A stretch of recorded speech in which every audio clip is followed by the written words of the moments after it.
On our broadcast tonight, the apology. Tiger Woods breaks a long silence to say very publicly and very carefully he's sorry, but will it be enough?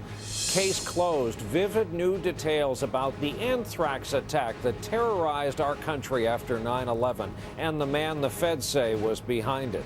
The Cold War here in Vancouver as the U.S. wins a hotly contested gold medal on the ice and Russia cries foul. And making a difference, a U.S. Olympic star who gives as good as she gets. Nightly News begins now.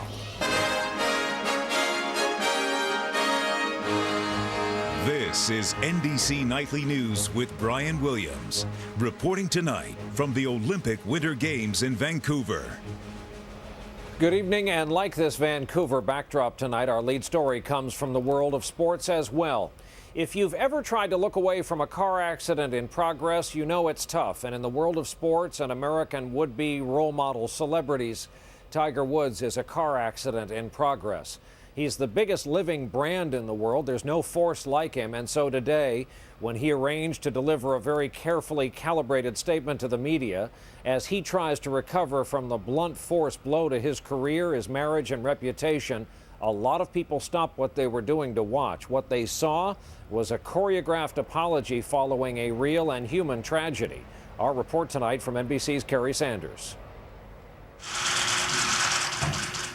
Tiger Woods' first public appearance, 12 weeks to the day his problems became public, spoke in the quiet of a North Florida golf course clubhouse. I want to say to each of you, simply and directly, I am deeply sorry for my irresponsible and selfish behavior I engaged in. Infidelities with reportedly more than a dozen women, and he spoke directly to friends and family. For all that I have done, I am so sorry. In the room with him, his mother, longtime friends, business associates, and members of Tiger Woods Foundation. But not present, his wife, Elin Nordegren. The issue involved here was my repeated irresponsible behavior. I was unfaithful. I had affairs. I cheated. During his almost 14-minute-long statement, Woods said reports his wife had beaten him with a golf club the night he crashed his car were lies. Elin never hit me that night or any other night. There has never been an episode of domestic violence in our marriage. Ever.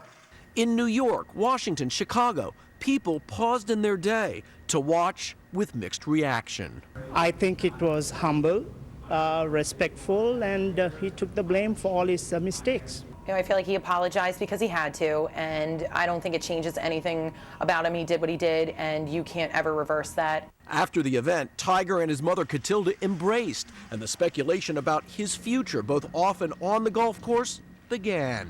Would I like for him to play next week? Sure, but I think the real important thing is that when he comes back in a way that begins the process of rebuilding the trust and enthusiasm that fans had.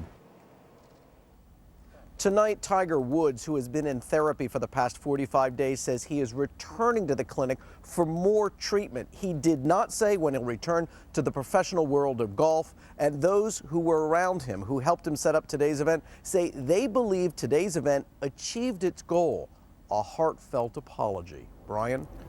Kerry Sanders starting us off from Florida tonight. Kerry, thanks. It's been over 8 years since a terrorist started sending anthrax through the mail in the United States. It happened in the wake of the 9/11 attacks. Our country was still hurting and off balance, and it was an awful time. Some of the anthrax was sent to NBC News, some of it to the New York Post. Tonight, the FBI is revealing new details about its investigation as it closes the book on this case. Our own Pete Williams with us with that from our Washington newsroom tonight. Pete, good evening.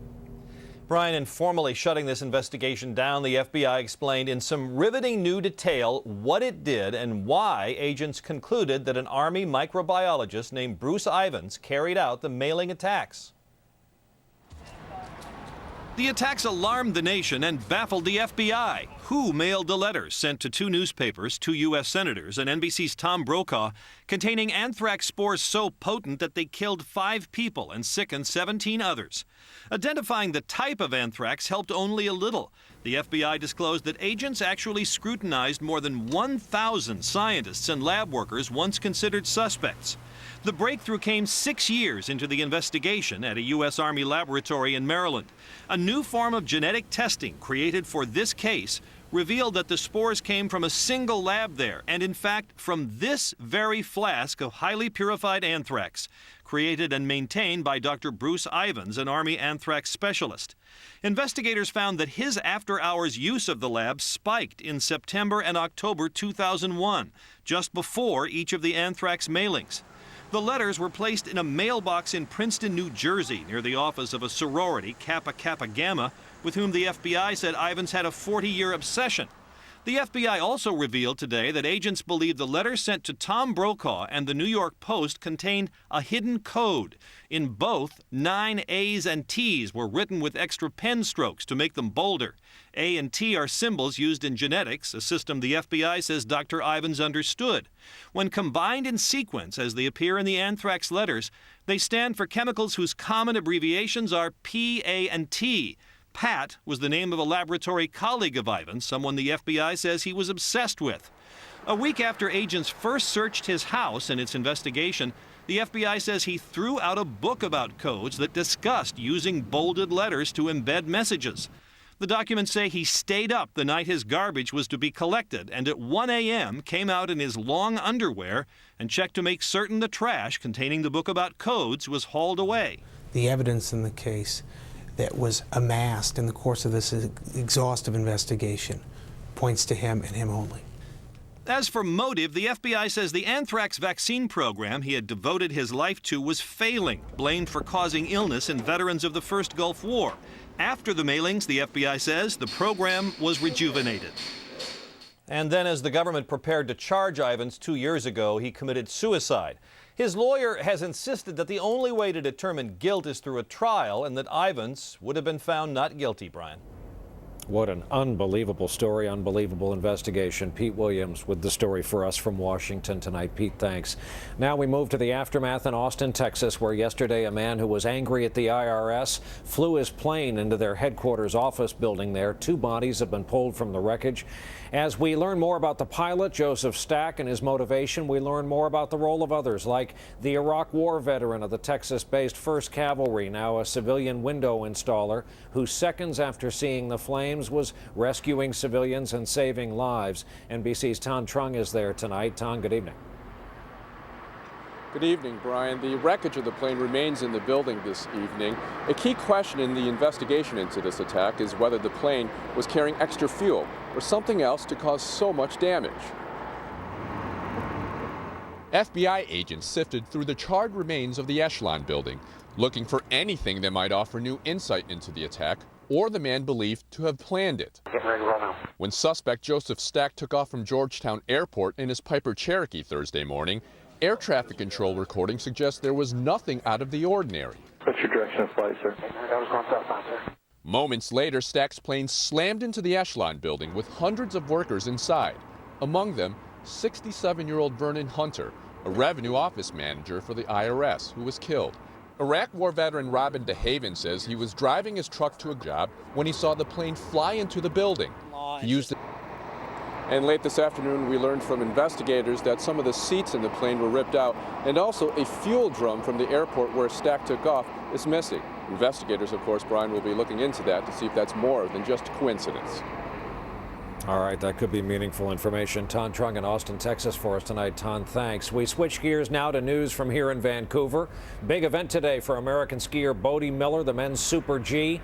Here's our spoiler alert. As usual, look away until the music stops now if you prefer to wait until tonight to see the results in prime time coverage, as we're going to now put them on the screen.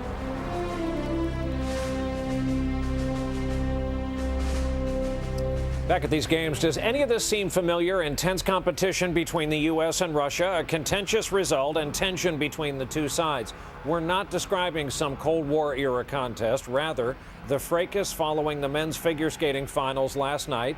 U.S. won the gold medal in the event for the first time in 22 years when Evan Lysacek of the U.S. beat Plushenko of Russia, who contends he should have won.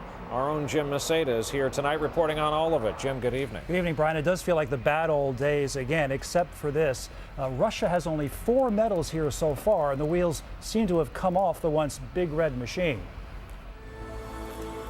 A week of frustration spilled onto the ice after Russia's biggest hope for gold, figure skater Yevgeny Plashenko, came in just behind American Evan Lysacek, despite nailing a quad 4 turns in the air, skating's most difficult jump. Plashenko took the silver, Lysacek the gold. But at the medal ceremony, in a gesture seen worldwide, Plashenko stepped first on the gold medal platform meant for Lysacek. It seemed lighthearted, but this was only the beginning of his and Russia's protest. Later, in a direct swipe at Lysacek, whose program only had triple jumps, Plashenko complained on Russian TV that you can't be a true men's champion without a quad. To me, it's not progress, he said. It's a regress, because we've done triples 10, even 20 years ago. Then Russian Prime Minister Vladimir Putin entered the fray, sending his lavish praise in a telegram. Your silver is worth gold, it read. You performed the most accomplished program on the Vancouver ice. Plashenko's wife was in tears, and Russians back home were seeing red. The Russian public is fuming, says Russian TV commentator Alexei Vasilyev. Across the country, people believe he's been robbed. Anger also growing in Russia over the country's paltry medal count in an international competition that was once a showcase for the Soviet Union's dominance in winter sports. But those days are over. Russia had tremendous amounts of money for their athletes during the Soviet period.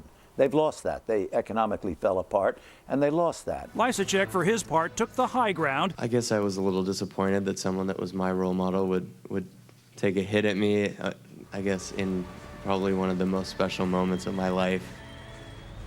Tonight, Russia is tied for 8th place in the medals, while a growing number of Russian politicians are warning that anything under 4th place will be seen as total failure. You talk about pressure, Brian. Talk about geopolitics entering the Olympics again. Jim Maceda, thanks for that. Bob Costas, by the way, will talk one-on-one with Evan Lysacek during tonight's primetime Olympic coverage. That begins at 8, 7 Central here on NBC. When our broadcast continues on a Friday evening, President Obama in Las Vegas with money to help the hard-hit housing market. How much is policy? How much is politics?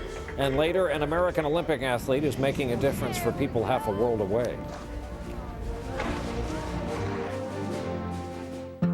President Obama was in Las Vegas today announcing a new $1.5 billion fund to help those states hit hardest by the housing meltdown, and Nevada is one of them. But behind this policy, a big helping of politics, clear to many. Here is NBC News Chief White House correspondent Chuck Todd. The president started today with an over-the-top promotion for Las Vegas tourism to make up for several critical shots Mr. Obama recently took at the casino capital of the world. Let me set the record straight. I love Vegas.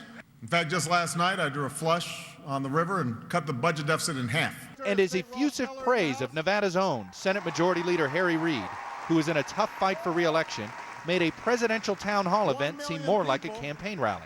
Harry Reid has never stopped fighting. Harry Reid knows it's tough out there. Harry Reid's going to make sure you get your money back. Of course, the political problems facing the president and Reid all stem from the economy. And here in Nevada, it's a triple whammy of slow tourism dollars, lost jobs, and most significantly, a falling housing market that still hasn't hit bottom. Government alone can't solve this problem, and it shouldn't. But government can make a difference. He announced a new temporary program to help struggling homeowners who owe more than their houses are worth. The $1.5 billion plan targets Nevada, Arizona, California, Florida, and Michigan, the 5 states hit hardest by unemployment and housing woes. The money comes from leftover funds from the $700 billion bank bailout.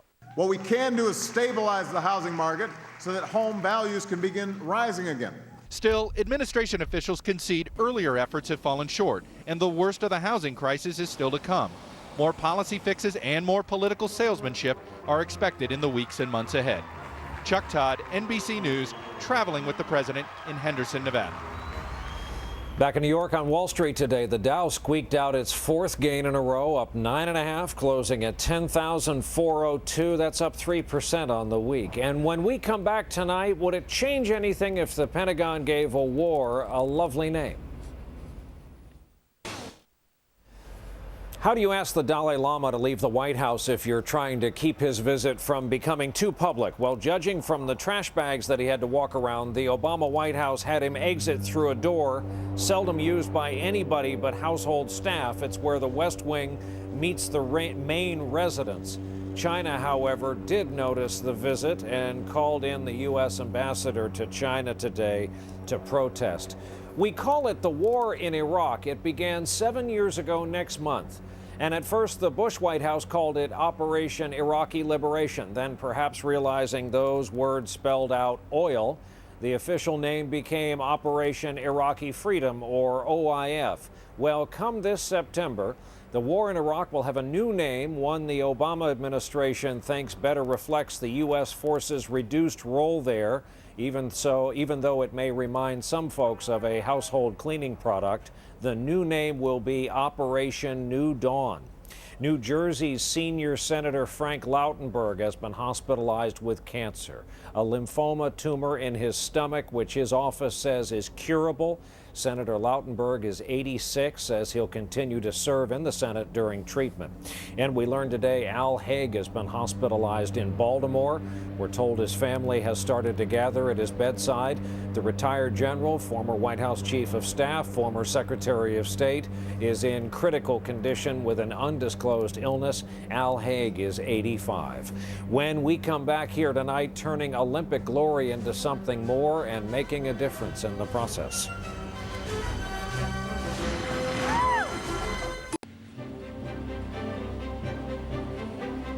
Making a difference. Brought to you by Vesicare. Back here tonight from our location just in front of the Seaplane Airport here in Vancouver. Friday night on this broadcast means we usually air our segment about those who are making a difference for other people. Tonight it's someone here, a member of the U.S. Olympic team. The snowboarder Hannah Teeter has won a silver medal last night. Now she can go back to the other causes in her life, the people far away who depend on her because of what she does for them. Her story tonight from NBC's Chris Jansen. It all started at the family home in Vermont.